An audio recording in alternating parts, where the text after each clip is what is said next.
Chapter 3. 2 days have passed since Peter had talked to Andy, who asked for him to meet back up in 60 hours to check on Peter's wounds.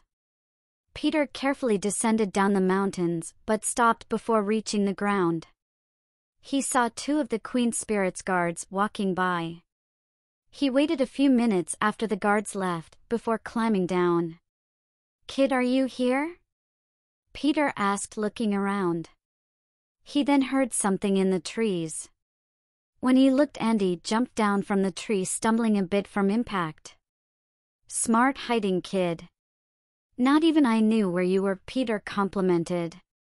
"Thanks. I climb trees all the time back home." "You're from the Elven Woods, right?" Peter asked as Andy examined his injuries. "Yeah." "How'd you know?" Andy asked.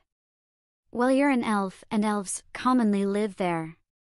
"Yeah, I know, but how do you know about the Elven Woods if you've been here for hundreds of years?"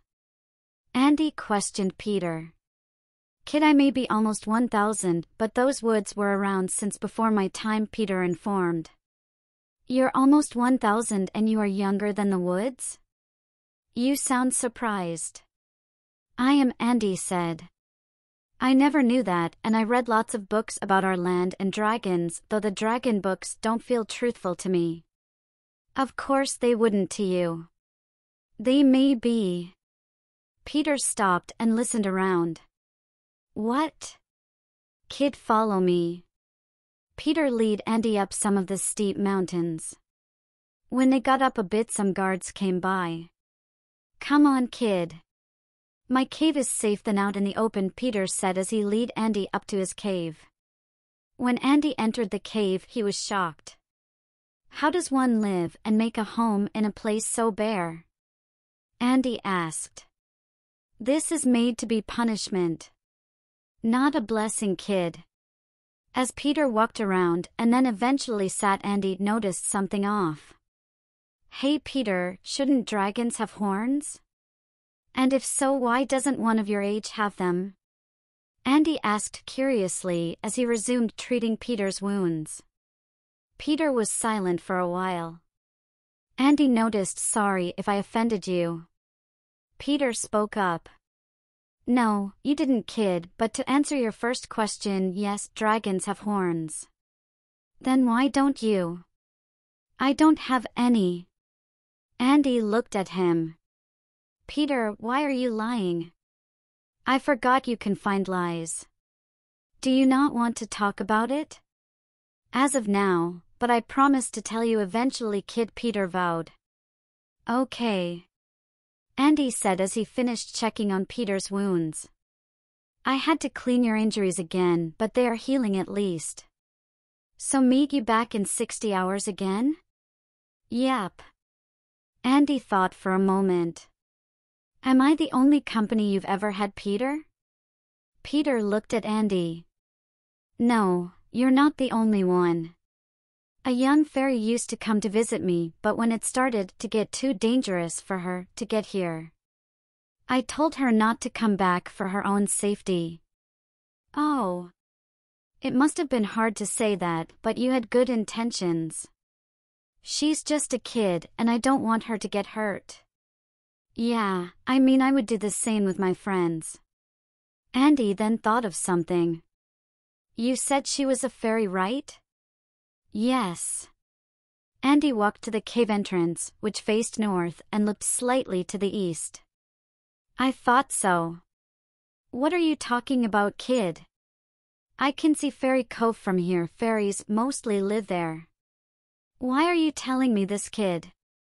"Well," Andy thought, "seeing the cove might make it feel like your friend is visiting you. Make you less lonely." Peter smiled. "That's very kind of you, kid, but it's time for me to get you down the mountain so you can go home." "All right." Andy agreed as he followed Peter out of the cave. As he followed Peter, he almost fell countless times, but Peter never stumbled. Maybe he can traverse the mountains, because he's been here for a long time. Andy thought as he almost fell again. Peter made sure the coast was clear before leading Andy back to solid ground. "Here you go, kid. Better get home before those guards spot you," Peter warned Andy. "Thanks for leading me down the mountain. Don't mention it. You'd need a dragon to guide you through the mountains, as my kind helped make them. I actually read something about that. That's why they are called the Dragonite Mountains, right?" Andy asked. "Yep. You know, if I were to die anywhere, I would want to die here on these mountains." As Peter spoke, Andy noticed Peter's arm was bleeding. "Peter, your arm is bleeding." "Ha! I must have cut my arm while guiding you down the mountains." "Here, I can bandage it," Andy said while grabbing some bandages out of his satchel, wrapping them around Peter's arm, covering the wound. "There you go. Thanks, kid, but you should go now or—" "Halt, you miscreants!" A voice came from behind them. The two turned around to see at least 4 guards all looking at them. "You young elf, what are you doing here? Don't you know it's forbidden to be here, let alone with that dragon?" "Yes, sir, but he was injured, so I wanted to help him," Andy stated, hoping they would accept his reason. "Still, it is against the Queen Spirit's orders to be here. You both shall be brought before her," the guard stated. "Seize them." "Hey! Let me go!" Andy shouted as he tries and fails to fight against a guard who restrained him. 2 of the guards tried to restrain Peter, but he fights back in fear of what would happen if he were to be brought before the Queen Spirit. Andy could only watch as the 2 guards tried to restrain Peter, but he noticed something was off. Peter wasn't fighting back in anger or aggression. He was fighting back in fear. He didn't want to be brought before the Queen Spirit, and Andy couldn't blame him. If he was in Peter's place, he would be fighting the guards off in fear too. "Get away from me! Leave me alone!" Peter shouted as he fought back, being restrained. Eventually, one of the other guards struck Peter on the head with the blunt side of their weapon, knocking him out, and they were able to restrain him. 2 of the guards carried Peter while another escorted Andy to make sure he didn't try to take off, and walked towards the castle. During the walk to the castle, they went through a few villages. As they went through the villages, the creatures of the villages saw Peter and were scared, but when they saw Andy, they called him a traitor to the forest and some other unpleasant things. Andy could only look at the ground as they walked through the village. Eventually, they were at the castle placed before the Queen Spirit, and she did not look too happy.